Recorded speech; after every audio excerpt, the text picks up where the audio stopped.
Commander Elena Vargas tasted copper and ash as she crawled through the twisted metal skeleton of what had been the Pentagon's East Wing. Her tactical helmet's display flickered with radiation warnings, the aftermath of whatever incomprehensible weapon the Caldari had deployed 3 hours earlier. Behind her, the remnants of her strike team, just 4 soldiers from the original 20, followed in grim silence. "Command Actual, this is Foxhound," she whispered into her comm unit. "Pentagon is dark." "Repeat, Pentagon is dark." Static answered her. It had been the same for 18 hours now, since the crystalline ships had first appeared over major cities worldwide. The silence hurt worse than the burns on her left arm. Through a shattered window, Elena watched as one of the alien vessels hovered over the National Mall. Unlike the sleek, utilitarian designs of human spacecraft, the Caldari ship resembled an enormous translucent shard, its surface constantly shifting with geometric patterns that hurt her eyes when she focused too long. Beautiful, in the way a predator is beautiful. "Movement, North Corridor," Specialist John reported, her voice barely audible. Elena signaled for them to take cover. Through the scope of her rifle, she observed 3 figures moving methodically through the ruins. 2 human military police escorting what appeared to be a senior officer. "Friendlies," she breathed, relief washing over her. "Cover me."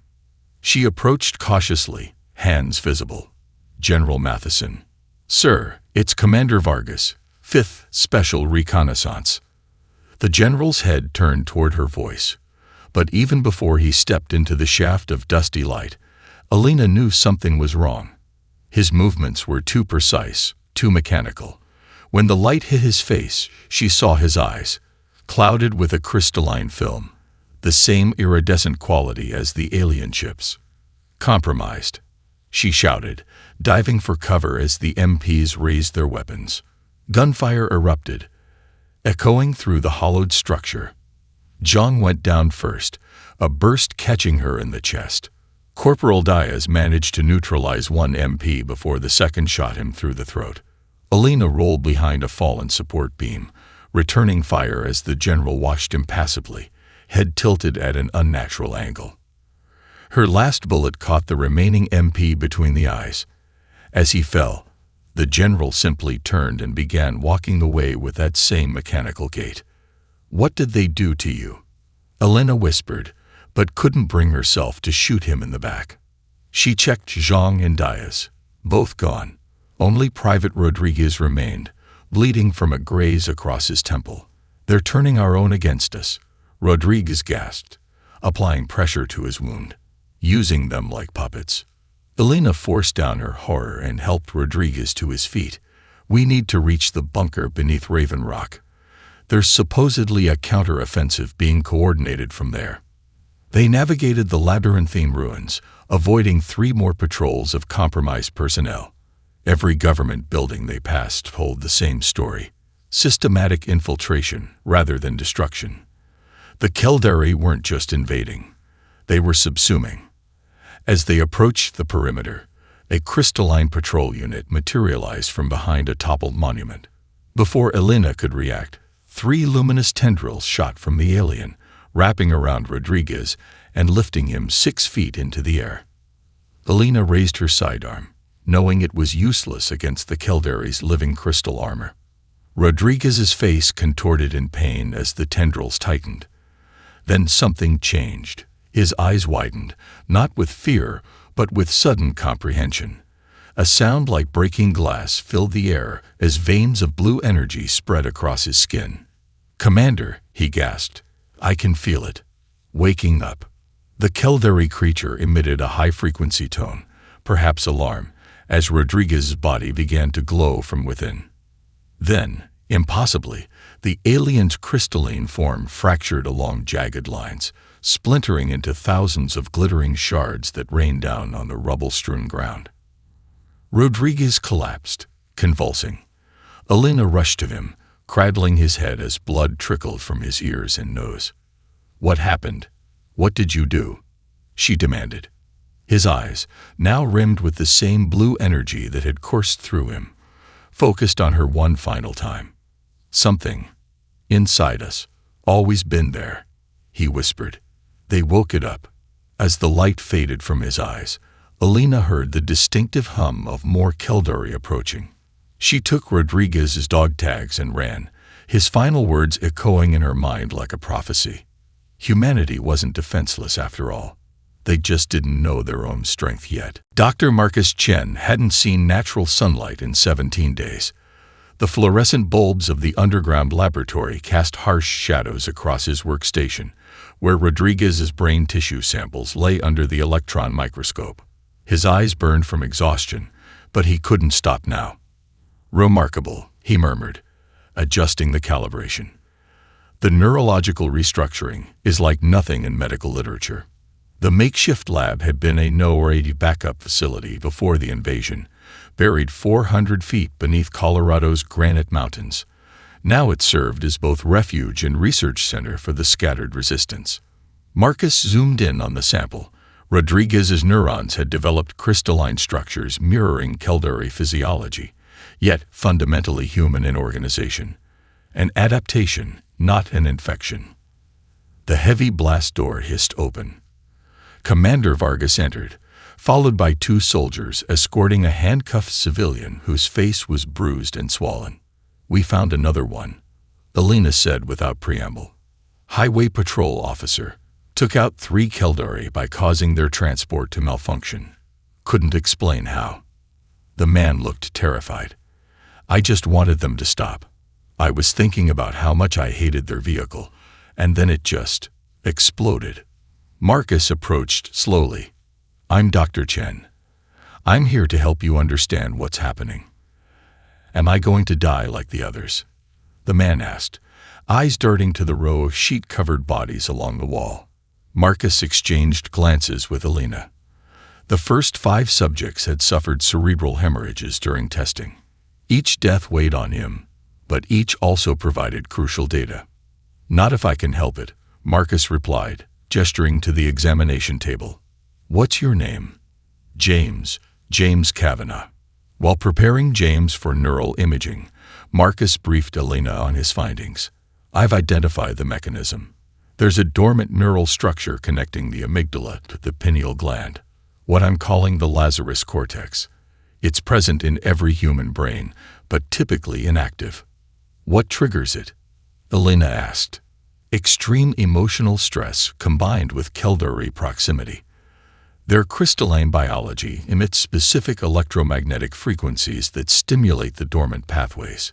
Essentially, their presence is accidentally triggering our evolution." The scanner hummed as it mapped James's brain. On the monitor, tiny flares of activity appeared in regions that should have been neurologically quiet. "There," Marcus pointed. "His Lazarus cortex is partially awakened.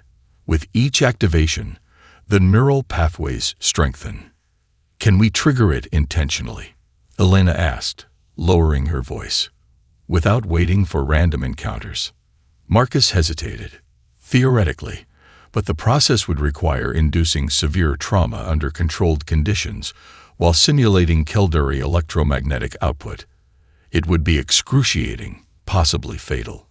"We're running out of time," Alina said. "The Keldari have established control centers in 37 major cities. Their processing ships are taking thousands of civilians hourly." James's scan completed with a soft chime. Marcus studied the results, then made a decision that violated every ethical principle he'd sworn to uphold. "We can try electromagnetic induction, combined with targeted neurochemical stimulation," he said quietly.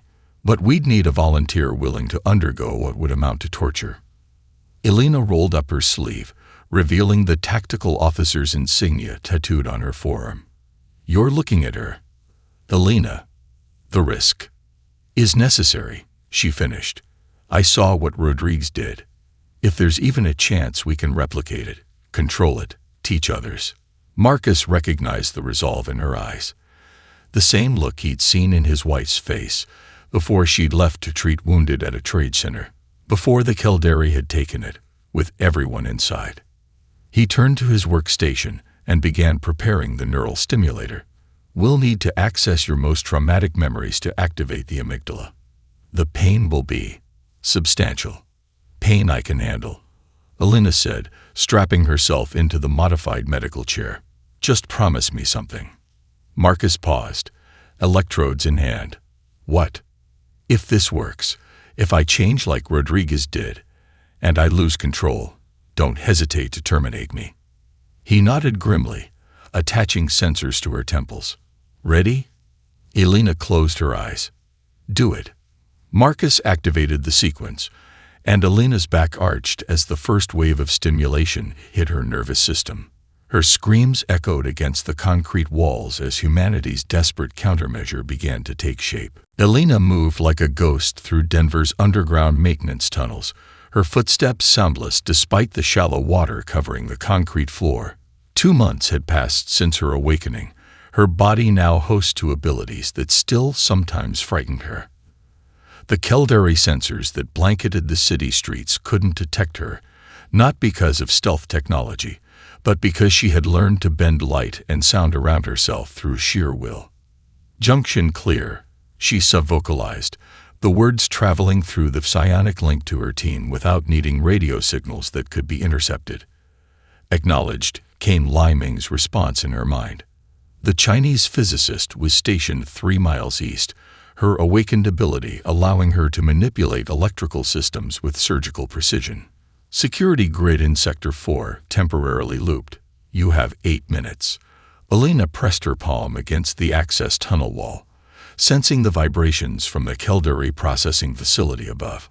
Her enhanced perception detected the movement patterns of guards, the electrical impulses of their systems, even the distinctive crystalline resonance of their bodies. 5 guards, 2 civilians being processed, 1 command-class Caldari overseeing, she reported to the others. Hector's mental voice joined the link. I've identified the transmitter node architecture. It's similar to the one in Buenos Aires, but with additional security protocols. I'll need direct contact to bypass them. Elena smiled grimly. Before the invasion, Hector had been a taxi driver with no technical training. Now he instinctively understood Caldari technology, as if he'd designed it himself. Each awakened human manifested abilities uniquely suited to their deepest needs in the moment of transformation.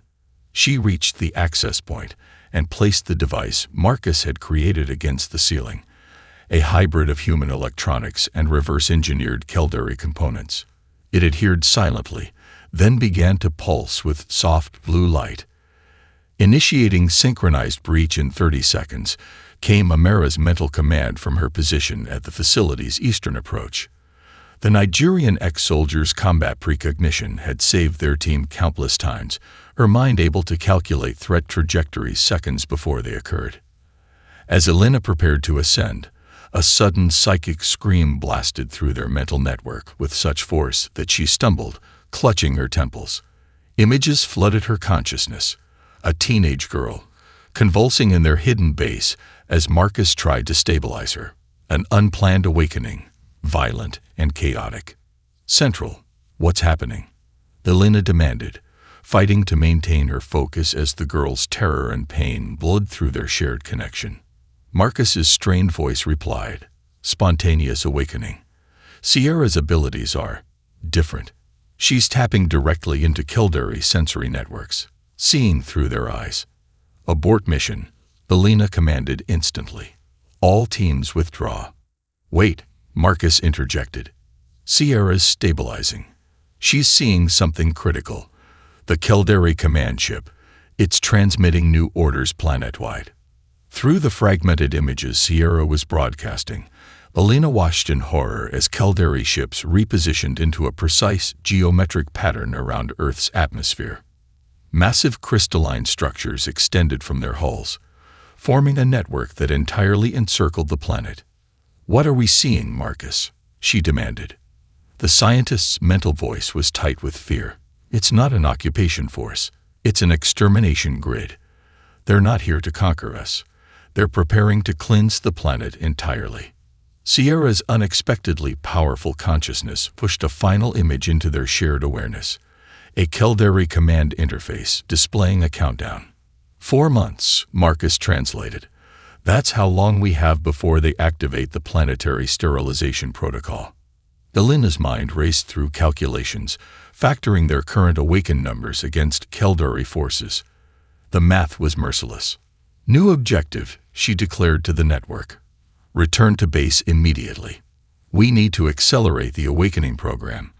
All restrictions on recruitment are now lifted. As she retreated through the tunnels, Elena felt a cold certainty settle within her. Humanity wouldn't win this war through conventional means. Their only hope lay in awakening enough of their kind to unleash the full force of what Marcus had started calling the Fury, the collective potential of humanity's desperate evolutionary response. The extinction countdown had begun. Dawn broke over Seattle's shattered skyline, the first rays of sunlight refracting through the massive crystalline transmission spire that now dominated the city center. Elena observed from the rooftop of an abandoned apartment building, her enhanced vision picking out the geometric patterns of Keldari energy pulses flowing through the structure. Magnificent bastards, she whispered, unable to deny the alien beauty of their technology. Hector, tell me you've cracked the maintenance cycle. Beside her, Hector's eyes were unfocused, his consciousness partially merged with the Keldari networks he'd been monitoring for weeks. His fingers twitched as if typing on invisible keyboards. 47 minutes, he finally replied, blinking back to full awareness. The synchronization pulse that triggers the diagnostic sweep lasts exactly 63 seconds. During that window, the security protocols reconfigure, creating a brief vulnerability.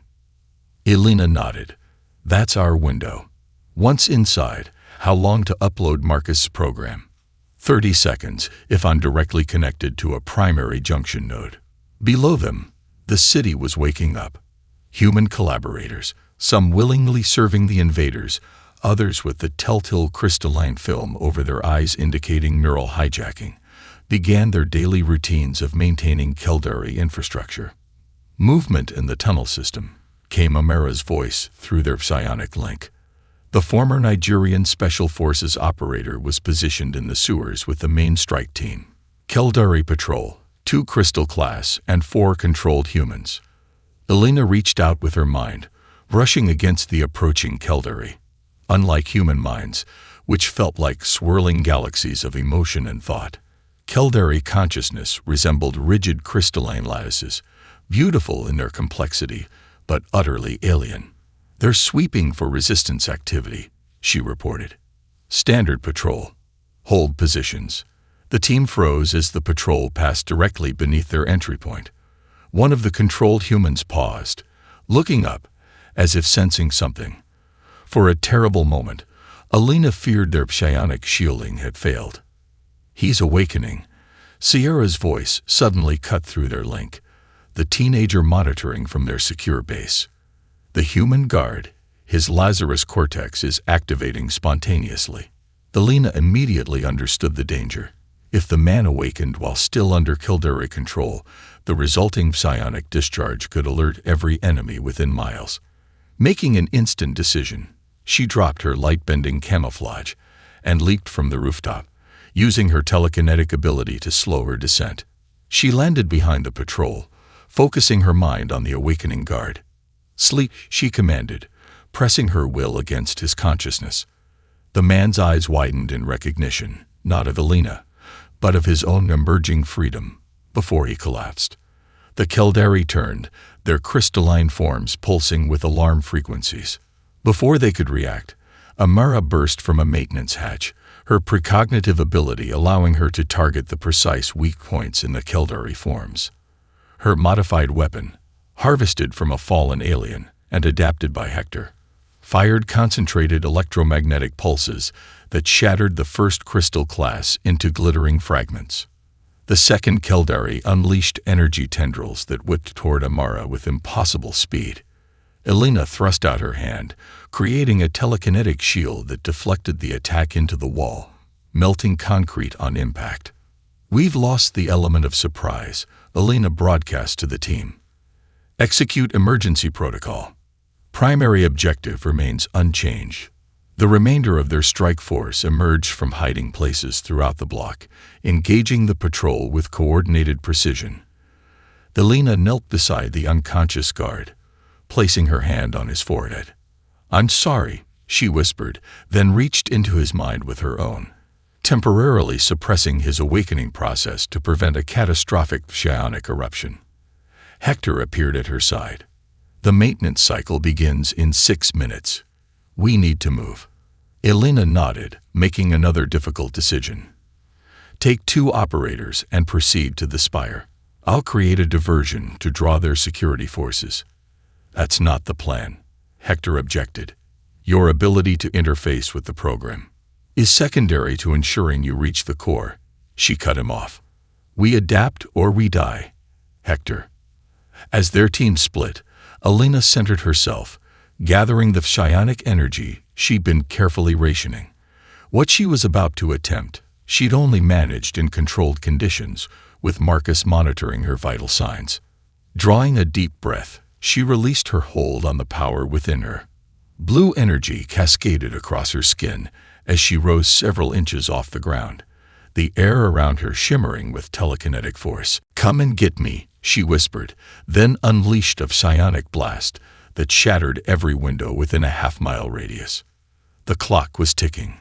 Supreme Commander Xaltharian stood motionless in the central chamber of the orbital command vessel, his crystalline form pulsing with colors that no human eye could fully perceive. The data streams flowing through his consciousness were troubling.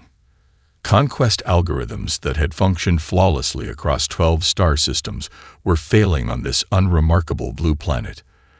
"Analysis complete," reported Sub-Commander Vexera, her crystalline resonance frequencies indicating concern. "The human resistance now includes 1,274 individuals exhibiting abnormal neurological adaptations. Their abilities are diversifying at an unprecedented rate." Xaltharian's form shimmered as he processed this information.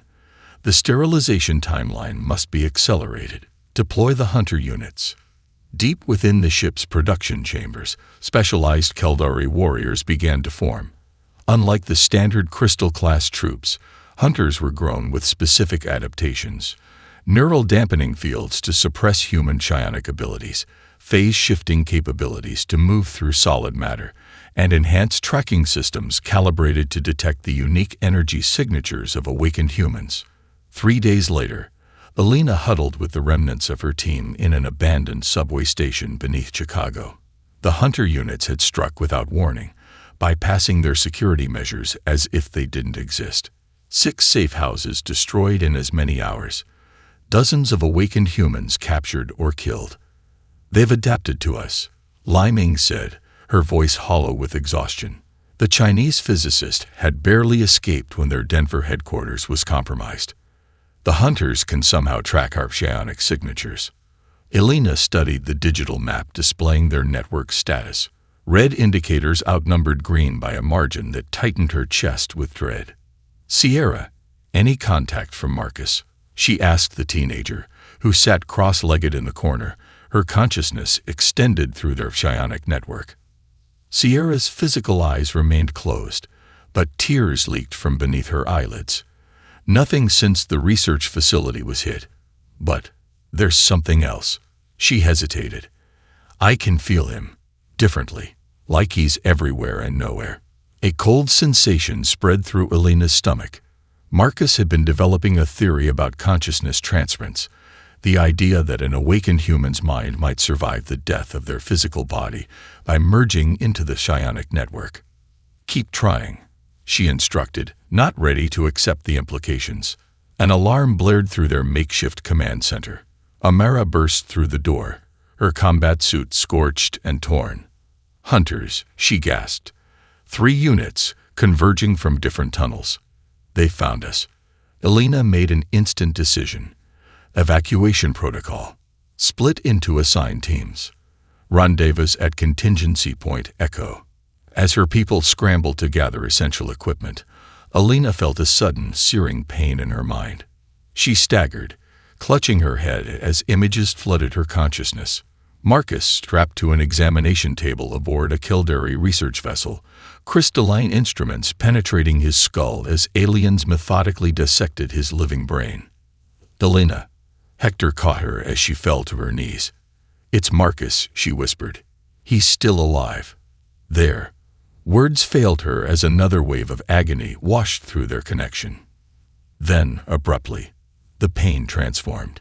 Marcus's consciousness, rather than projecting suffering, began transmitting data, complex neurological formulas, awakening protocols, everything he'd learned about the Lazarus cortex and more. "Take it," his voice echoed in her mind. "Everything I know. Everything I am." Delina felt the information pouring into her, restructuring her neural pathways to accommodate his lifetime of scientific knowledge. Through their shared perception, she witnessed Marcus's final act of defiance. In the Kildare laboratory, his body began to glow with intense blue energy. The aliens stepped back, their crystalline forms vibrating with alarm frequencies. Marcus's awakened mind, pushed beyond all normal limits, had triggered a cascading reaction in his brain, converting matter directly into psionic energy. The resulting explosion consumed the research vessel in a blinding flash that temporarily disrupted Kildare sensors worldwide. In the subway station, Alina collapsed completely, blood trickling from her nose and ears. When she opened her eyes moments later, they glowed with the same blue fire that had marked Marcus's final transformation. "He's gone," she told her stunned team. "But he's also here." She tapped her temple. "He gave us everything. The complete blueprint for controlled awakenings, the key to defeating their hunter units." Her voice trailed off as she integrated the vast knowledge now residing in her consciousness. Hector helped her to her feet. "Elena." She looked at her team, Marcus's scientific certainty now merging with her tactical instincts to form something new. "We're done hiding," she declared. "It's time to wake up the world." "Protocol Lazarus is ready," Elena announced to the gathered resistance leaders. 3 weeks had passed since Marcus's sacrifice, weeks she'd spent integrating his knowledge and preparing for humanity's desperate gambit. The underground chamber beneath the Rocky Mountains housed representatives from surviving resistance cells across 6 continents. Some attended in person, others participated via secure psionic link. What united them was the blue fire that rimmed their eyes, the visible mark of awakening. The Kildare sterilization grid is 73% complete. Elena continued, projecting a holographic representation of Earth with crystalline structures encircling it. "At the current rate, we have 38 days before they can activate it." Lai Ming stepped forward. "And this protocol Lazarus, it will trigger mass awakenings." "Yes," Elena replied. "Using Marcus's formulas, we've designed psionic amplifiers that can broadcast an awakening signal across major population centers. The signal mimics the frequency that naturally triggers the Lazarus cortex." "How many can we expect to awaken?" asked Commander Okafor, the Nigerian military officer who had become Amara's most trusted lieutenant. Elena glanced at Sierra, whose unique perceptive abilities had proven invaluable in their projections. The teenager nodded solemnly. "Current models suggest between 15 and 20% of the population will respond to the initial signal," Elena answered. "Approximately 1.5 billion people." A murmur rippled through the assembled leaders. "And what happens when over 1 billion people suddenly develop unpredictable psionic abilities?" Hector voiced the question everyone was thinking. "We've all seen what happens during uncontrolled awakenings." Elena couldn't ignore the truth in his words. Even among their carefully selected and trained operatives, new abilities often manifested in chaotic, sometimes destructive ways. The thought of mass awakenings occurring simultaneously across the globe was terrifying. "We've incorporated safeguards into the signal," she explained, though Marcus's consciousness inside her mind whispered doubts about their efficacy, "and established a global network of guides, awakened humans who can help others through the transition." Commander Okafor frowned. "It's not enough. You're talking about potentially unleashing billions of untrained psionics." The collateral damage could rival what the Keldari planned to do. I don't disagree, Elena admitted. But we're out of options. The hunters have decimated our forces. The Keldari know we're targeting their transmission network and have adapted their defenses. This is our only remaining path. She activated another holographic display showing 12 locations around the world. The signal amplification stations they had constructed in secret. The synchronized activation begins tomorrow at dawn. Each station requires an awakened operator to modulate the signal for their region. She looked around the room. I won't order anyone to participate. The neural load will be significant. You mean potentially fatal? Lai Ming translated bluntly. Elena nodded. Yes.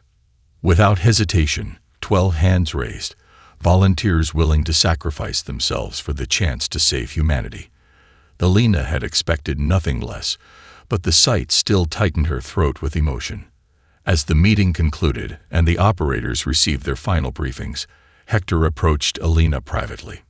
There's something you're not telling them, he said quietly. Something about the signal. Elena glanced around to ensure they were alone. Marcus's consciousness is fragmenting inside my mind. The neural architecture can't sustain both of us indefinitely. What does that mean for Protocol Lazarus? She met his gaze steadily. It means I'll be incorporating my consciousness, and Marcus's, directly into the broadcast signal.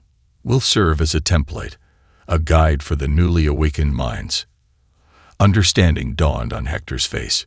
You won't survive. Not as I am now, she agreed, but perhaps as something else. Something more. Outside their mountain sanctuary, the night sky shimmered with the unnatural light of Keldari ships positioning the final components of their sterilization grid. By this time tomorrow, the future of humanity would be decided, not through conventional warfare, but through the unleashing of humanity's hidden evolutionary potential. The fury was about to be unchained. Dawn broke over the Rockies as Elena took her position in the central amplification chamber. The 12 relay stations worldwide reported ready status through their psionic network. Each operator sat within a crystalline focus chamber, ironically constructed from repurposed Keldari technology. Final diagnostics complete, Hector announced, his fingers dancing across the control interface. Psionic resonance patterns stable across all nodes. Elena removed her tactical gear, changing into the simple white medical gown that would allow unrestricted neural conductivity. The chamber around her hummed with power as capacitors charged to levels that made the air itself crackle with potential energy. Sierra, status of Keldari fleet, Elena asked as she settled into the central chair. The teenager's eyes were distant, her mind scanning the invaders' movements. Accelerating deployment. They've detected unusual energy signatures from our amplifiers. Hunter units dispatched to all locations. They won't make it in time, Elena said with grim satisfaction. She nodded to Li Ming, who began attaching neural interfaces to her temples and spine. Each connection sent jolts of pain through her nervous system, but Elena had long since learned to compartmentalize such discomfort. Synchronization in 60 seconds, Hector called out. Through their psionic link, Elena could feel the 11 other operators preparing themselves for what would likely be their final act.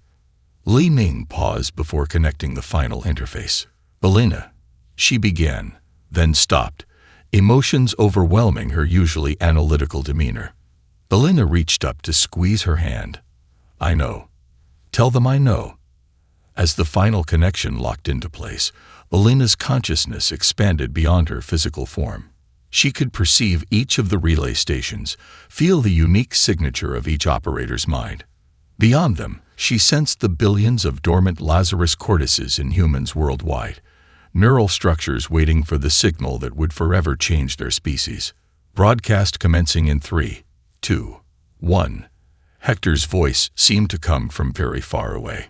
Elena closed her eyes as the full power of the amplifiers surged through her enhanced neural pathways.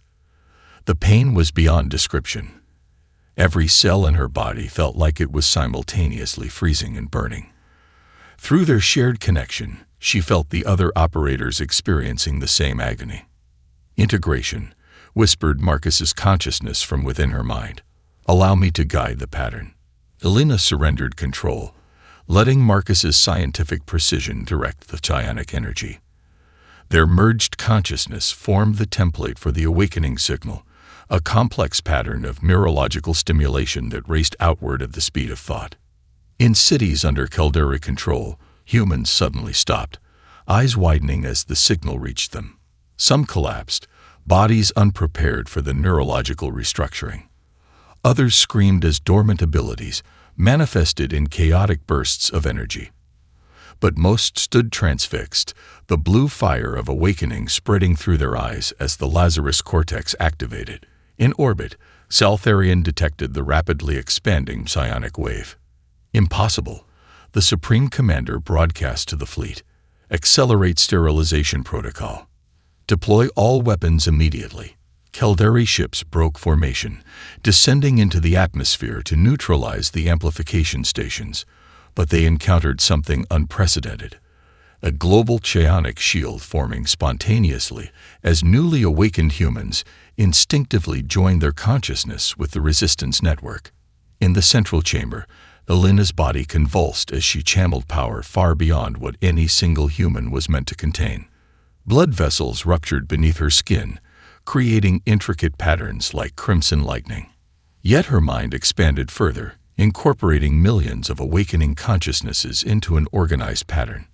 Through this vast network, she sensed the Caldera command ship, and within it, the crystalline form of Saltharian.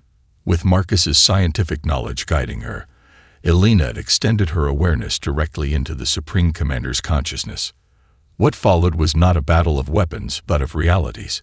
Human emotional complexity crashing against Caldera mathematical precision. Two fundamentally different forms of intelligence struggling to dominate the other.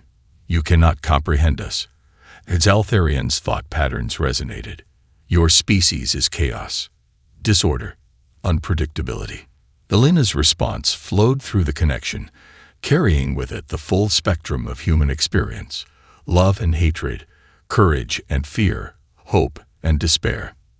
"That's exactly why you'll never defeat us," she projected as the storm of souls raged across the planet below. Saltharian's crystalline form vibrated at frequencies that threatened to shatter as Elena's consciousness invaded the very logic structures that comprised his being.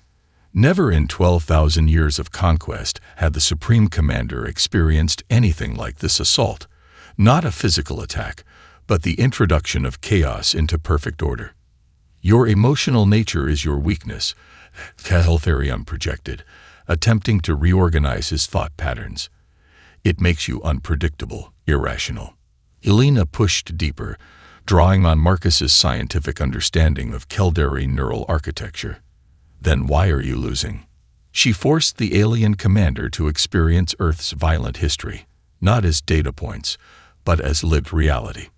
The terror of prehistoric humans facing predators and natural disasters. The grief of mothers losing children to disease. The determination of scientists working through exhaustion to solve impossible problems. The rage of the oppressed rising against tyrants. "This is what forged us." Elena's thoughts resonated through the connection. Each crisis shaped our evolution. Each challenge forced adaptation. Across Earth, the awakening accelerated.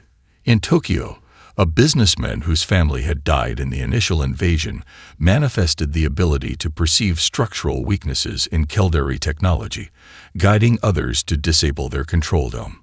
In Cairo, a young doctor found herself able to accelerate healing in injured humans, stabilizing those whose awakening had damaged their physical forms.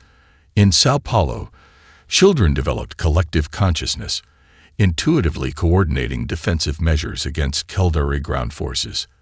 The Caldera fleet faltered as the psychic backlash from billions of awakening humans overwhelmed their sensitive crystalline communication networks. Ships collided or veered off course, their crews unable to process the emotional intensity flooding their systems. In the central chamber beneath the Rockies, Elena's physical body was failing.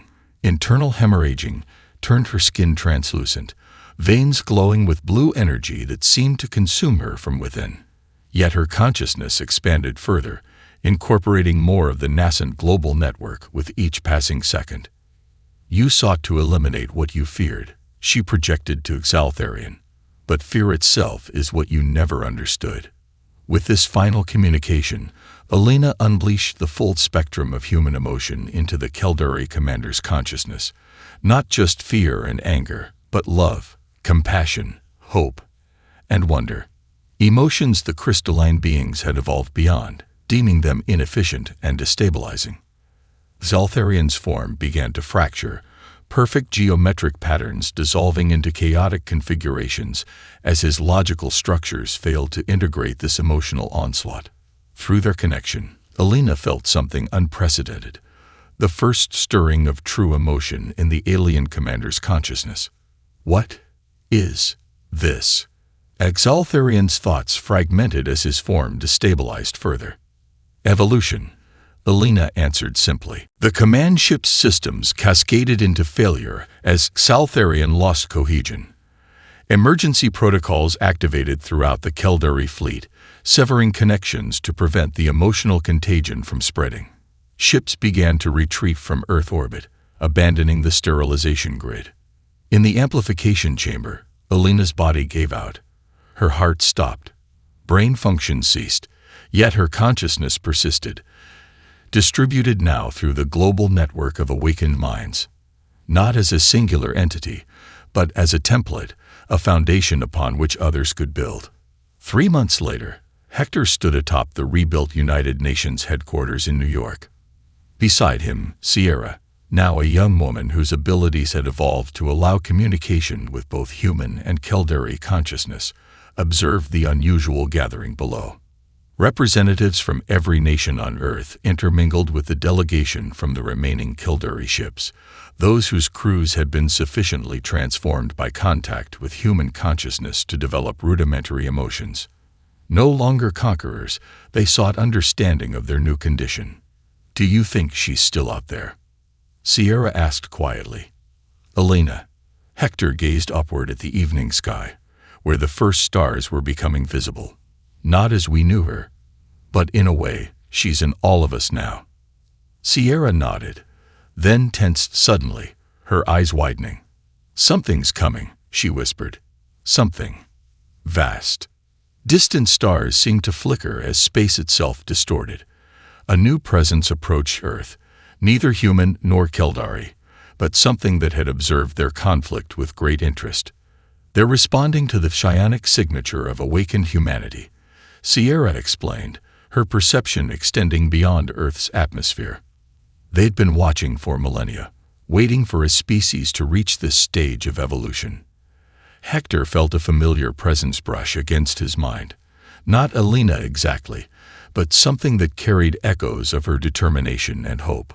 We're ready, the collective consciousness of awakened humanity responded to the approaching entity. The fury that had been unleashed to save Earth from destruction had transformed into something greater, humanity's true potential, hidden no longer, ready to take its place among the cosmic powers. The new genesis had begun.